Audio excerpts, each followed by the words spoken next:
So here we have the Jaguar XF on a 16 plate. I'm going to start off by showing you around the outside of the car, and then we'll hop in and run through some controls on the inside. But from the outside you can see it's a four-door car with alloy wheels. Let's start off inside the boot and then work our way around the rest of it from there.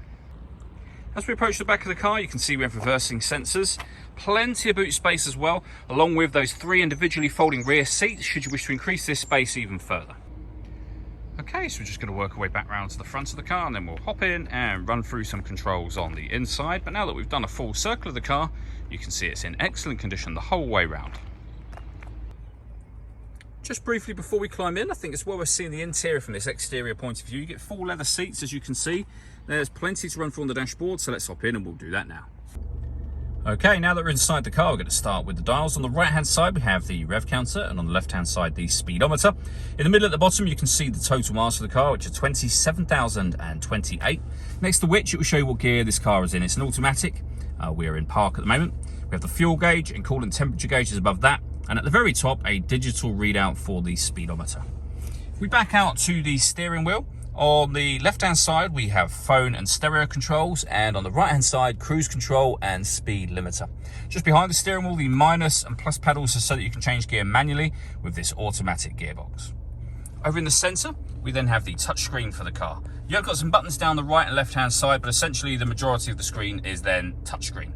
Obviously, you can see that we've got satellite navigation. Nice clear color display, very easy system to use. We can go back to the home screen anytime you want to up here. It's where you'll pair your phone, you can access your satellite navigation, your climate control, and your audio. So in terms of the music and the ways in which you can listen to it, it's turned off at the moment. We can turn it on by adjusting the volume, which I'll show you in just a moment. But we've got DAB, FM and AM radio, or auxiliary input as well. If we work our way down from there, you'll see that we have got the main volume for the stereo just here. Back up to where we were a moment ago. The camera button there will open up the reversing camera for the car. Obviously, putting the vehicle in reverse will open this automatically otherwise. We have our dual zone climate control down here, so you can adjust the passenger temperature, the driver temperature. You can increase and decrease the fan speed from here. The air conditioning is on at the minute, so off or back on again. Or you can hit auto. In doing so, the car will now take control of the fan speed and direction of the air to maintain the temperatures that you've asked for. Any manual adjustment will take auto off straight away again. You can adjust the heated seats.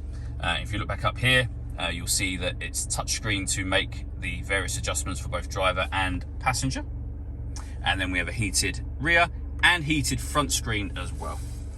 Below that, this is the dial that will select the gear the car is in.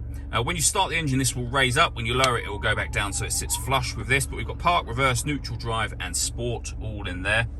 And then you can make other various driving adjustments from the controls here, in turning off your traction control and stop and start as well. The last thing I'll mention is the sunroof for this car. So you have a sun blind that can open up just here.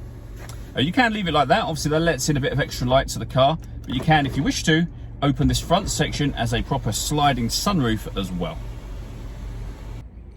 All that leaves me to say is thank you for taking the time to watch this video. If you'd like to come and see the car in person and have a test drive, please feel free to give us a call here at Mach 1 Cars. We'd love to hear from you soon.